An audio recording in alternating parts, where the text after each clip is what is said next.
वैसे तो आज माता सावित्रीबाई जी का जन्मदिन है और ये सभी महिलाएं माता रमाबाई अंबेडकर महिला संघ की महिलाएं जो यहाँ पर हर शनिवार को कार्यक्रम करती है बहुजन महापुरुषों के सम्मान में, तो इसीलिए सभी महिलाएं इकट्ठी हुई हैं।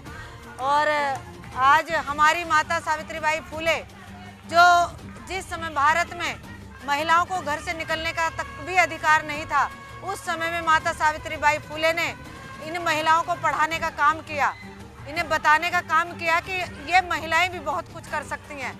जो क्रांति पैदा करी इन महिलाओं के अंदर माता सावित्रीबाई फुले ने की। आज माता सावित्रीबाई फुले का जन्म दिवस मनाया है और पूरे दिन वो कार्यक्रम मनाई। दीपांशी, स्वागत है आपका। हाँ, तो सावित्रीबाई फुले जी का जो जन्म था वो 3 जनवरी 1831 में हुआ था। वो प्रथम महिला थी जिन्होंने पढ़ा था, और जब वो पढ़ाने जाया करती थी तो ना उनको रोका जाता था। कौन सी क्लास में पढ़ती हो आप? मैं 8th में पढ़ती हूँ। तो आपके स्कूल में सावित्रीबाई फुले को पढ़ाया जाता है? यही चैप्टर अभी 2-3 दिन पहले ही समझाया था, संस्कृत। अच्छा, संस्कृत में सावित्रीबाई स्कूल में भी है। स्कूल में पिक्चर किसकी लगी है? मेरे स्कूल में डॉक्टर B.R. अम्बेडकर की भी लग रही है, बुद्ध भगवान जी की भी लग रही है, मतलब मेरे सारे महापुरुषों की पिक्चर्स लग रही है। कौन सा स्कूल है ना, मतलब? राजकीय सर्वोदय कन्या विद्यालय नहर वाले जीजाबाई। अच्छा, तो वहाँ पर बाबा साहब की पिक्चर है? हाँ, पढ़ाया जाता है आपको स्कूल में? हाँ। समझाया जाता है? जी। उसके अलावा और क्या करते हो घर पे? और घर पे भी मतलब थोड़ा बहुत नॉलेज, ही जनरल नॉलेज की किताबें पढ़ लेते हैं जैसे कि। हाँ। तो मतलब बहुजन महापुरुषों के बारे में आपको अभी से ही कौन सी क्लास में बताया आपने? 8th क्लास में। दीपांशी 8th क्लास में है और देखिए कितने अच्छे तरीके से वो बता रही है कि माता सावित्रीबाई फुले। रमाबाई को जानती हो? माता रमाबाई को? हाँ जी, वो डॉक्टर B.R. अम्बेडकर जी के। क्या क्या उन्होंने कुछ बताइए हमारे दर्शकों को। इधर देखिए कुछ क्या क्या उन्होंने। मतलब जब B.R. अम्बेडकर जी जाते थे डिग्रियों के लिए, तो उनके जो बच्चों डेथ हुई थी तो उन्होंने अपने कफन के लिए, उनके पास कपड़ा नहीं था तो अपने साड़ी के पल्लू से फाड़ कर कुछ करा था। हाँ, साड़ी का पल्लू फाड़ कर दे दिया था कि लोग इसको करूंगा। तो क्या क्या क्या बनने वाले हो आप आगे, क्या सोच रहे हो? मैं सोच रही हूँ अगर मैं कुछ बन गई तो मैं लेडी कुछ क्या बनोगी? वही तो कुछ क्या बनोगी भाई? मैं आर्मी में जाऊँ। आर्मी में जाओगी? हाइट तो अभी आपकी हाइट कम हो जाएगा। हाँ, वैसे तो आर्मी में क्या करोगे जाके? किसने बताया आर्मी में जाओगे? मेरा शुरू से आर्मी बताया मुझे किसी ने नहीं था, मतलब मेरे को अपने आप ही आया। मायावती DM बनना चाहती थी, प्रिंसिपल बनना चाहती थी, और जब उनको पता चला कि नेता बनोगे तो पूरे देश में राज करोगे। तो आप नहीं मिला के आर्मी में क्या करोगे? आपको तो नेता, आपको तो आने वाले समाज का नेतृत्व करना चाहिए युवाओं को। चलिए, दीपांशी के लिए हमारी मंगल कामनाएं।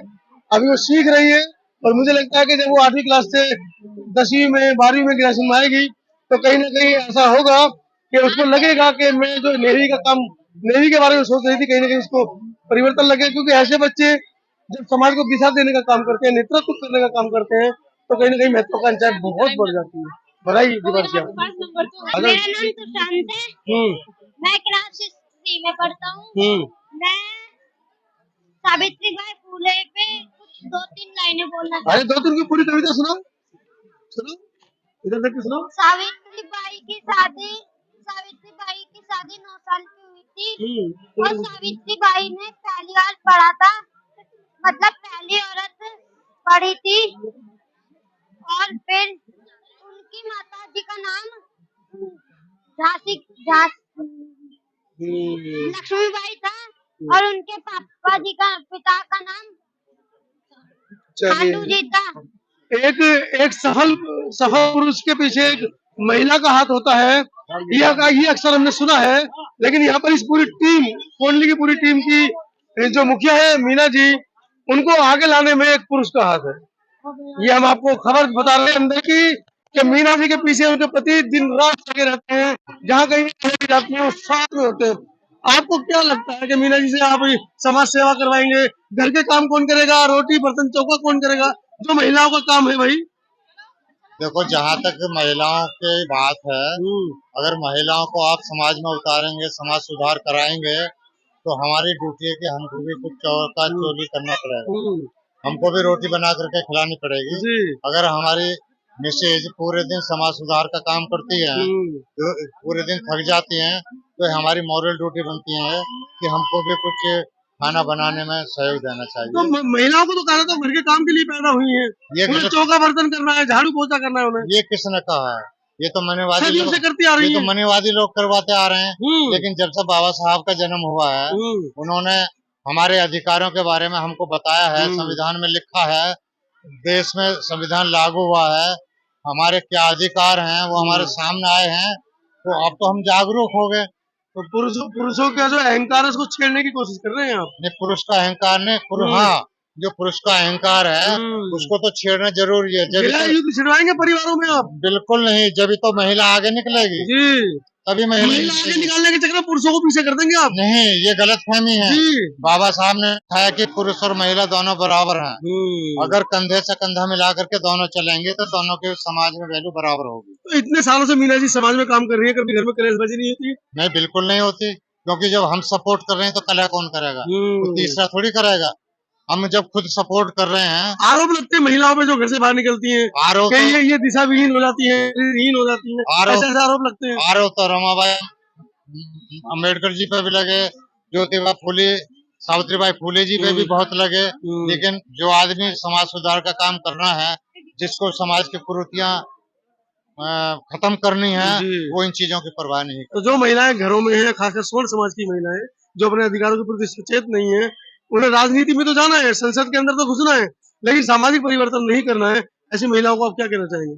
ये हमको बहुत बड़ी गलतफहमी है जी, ये बहुत बड़ी गलतफहमी है, क्योंकि दूसरे समाज की जो महिलाएं हैं वे तो पहले से ही इतनी जागरूक हैं, उनको बाहर सड़क पर आने की कोई जरूरत नहीं। हमारे समाज की महिलाओं को जागरूक, हमारी समाज की महिलाएं वो बेचारी अनपढ़ हैं, उनको शिक्षा प्रॉपर वे में नहीं मिल रही, घरों में उनको सपोर्ट नहीं मिलता, इसलिए उनको जगाना बहुत ज्यादा जरूरी है, उनके अधिकारों को बारे में उनको बताना बहुत ज्यादा जरूरी है। तो इसलिए हमें अपने समाज में जेंट्स के ऊपर भी जो जिम्मेदारी सोए हुए हैं उनको भी जो जिम्मेदार नहीं है, जो महिलाएं बेचारी सोई हुई हैं, अनपढ़ हैं, उनको उनके अधिकारों के बारे में, अपने महापुरुषों के बारे में, उनके द्वारा किए हुए कार्यों के बारे में बताना बहुत ज्यादा जरूरी। चलिए, धन्यवाद। हमारे पूर्वज तो शासक रहे, सम्राट अशोक के हम वंशज हैं। शासकता तू जन्म का, अब क्यों निंदनाश हो। समय भी हो रहा है और मैडम सुनीता बंगोत्रा जी को आमंत्रित करती हूँ। वो आपको माता सावित्रीबाई फूले जी के बारे में विस्तार से बताएंगी और हम सब उनकी बात को ध्यान से सुनेंगे। माना ज्योतिराव फूले जी के चरणों में नमन करती हूँ। ने मुझे इतनी सारी सशक्त महिलाओं के बीच में बोलने का अवसर जो है वो दिया है। मीना जी की और मेरी मुलाकात जो है 2021 में हुई थी। मीना जी जम्मू में आई थी, तो तब से मैं इनको जानती हूँ। तो मैं अपने बेटे के पास गुड़गांव में आई हुई थी और मीना जी से मिलना हुआ, उनकी पूरी टीम से मिलना हुआ। तो इन्होंने कहा कि ये 3 जन को सावित्रीबाई फूले जी के जन्म दिवस जो है वो मनाना चाहती है यहाँ पे। तो उनको मैंने बोला मुझे आज ही निकलना था, लेकिन मैं रुक गई क्योंकि मुझे आप सब महिलाओं से मिलने की मैं बहुत इच्छुक थी।